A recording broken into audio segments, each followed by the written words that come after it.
disruptor.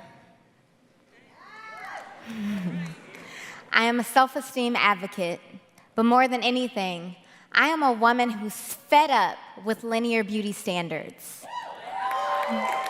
I grew up right here in Detroit, where the ideal image for black girls is light skin with long hair. Well, I'm brown skin. I was always curvier. I had a gap in between my teeth, and I had a flat butt. Still do. But I remember vividly overhearing a guy describe me with the attributes that I didn't have. She's not even light-skinned. She got a flat butt. But at this time, you couldn't tell me a thing. I thought I was so cute. And that day taught me a valuable lesson. It taught me how to love myself wholly. And more importantly, it taught me how to never allow someone else's opinion of me to determine my value. For the last 6 years, I've built a cosmetic company with the idea to change the way we think about beauty for ourselves and ultimately how we extend that to those who look differently from us. When I started making lipstick in my kitchen, it wasn't because I was passionate about makeup, no. It was because I was frustrated that attractiveness was consistently looked at through a singular lens. Today, if you search the word beauty, you'll end up with a sea of fair-skinned, thin, young women, as if good looks don't come in any other form. And so, when we have those ideas in the back of our mind, we really start to think that we're ugly. We look at the beautiful people and we think, man, they have it all. They're rich, they're in love, they're happy, they're successful. And I could have that too if I just changed. We start to think that we're not enough of something, that we're lacking in some areas. That causes us to stifle opportunities for ourselves because we feel as though we don't belong and we don't deserve. And even worse, we extend that low confidence and that lack of confidence and that low self-esteem, we extend that onto our sisters, our friends, our cousins. Because if I'm not enough, she's definitely not enough, right? For years, women were taught that our value was directly linked with our looks, our ability to get married, our ability to have children. And even today, now that women are starting businesses, taking office, taking over the world essentially, we're still relegated to this idea that beauty and our looks are most important.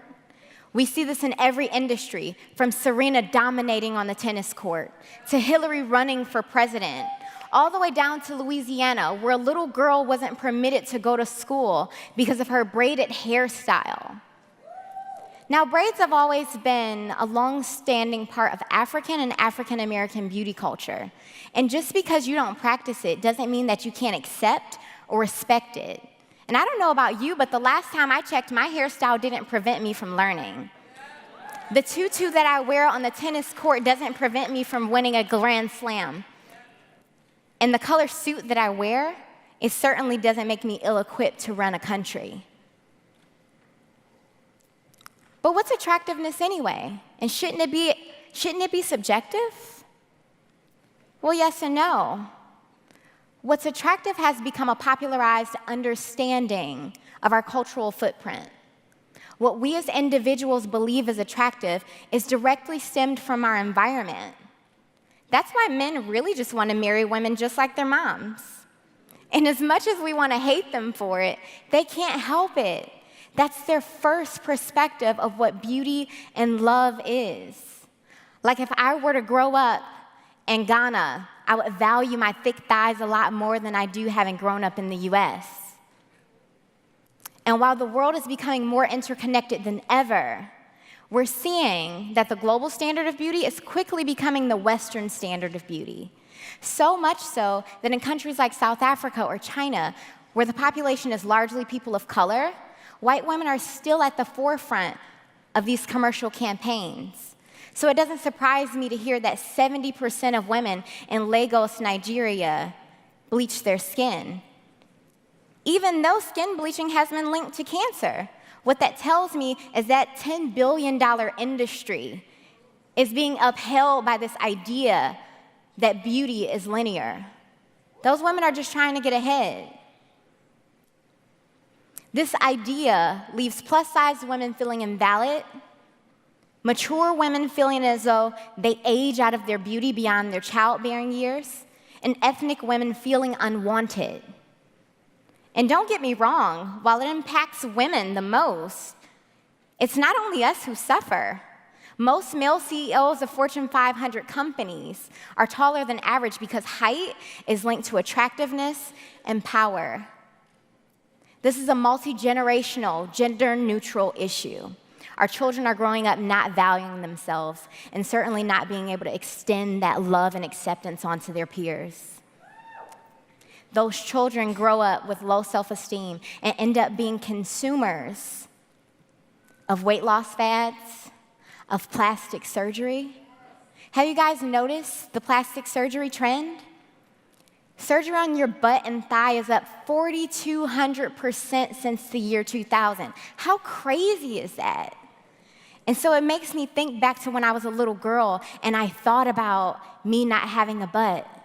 You know, if I didn't have that confidence to keep going on, I could be one of these statistics. So how do we transform? How do we start loving ourselves? Well, first of all, we have to figure out what those triggers are that make us feel less than. Is it scrolling through social media? You may need to give it a break. Is it going shopping? Or is it simply just going over Granny's to hear her tell you how much weight you've gained since the last time she saw you? Figure out what those items are and cut them off. I'm telling you, if Granny is pulling you down, Granny has got to go. You have to be prepared to go to bat for your identity in this pop culture-driven society. So I challenge each of you, when you go home today, look at yourself in the mirror. See all of you. Look at all of your greatness that you embody. Accept it and love it. And finally, when you leave the house tomorrow, try to extend that same love and acceptance to someone who doesn't look like you. Thank you.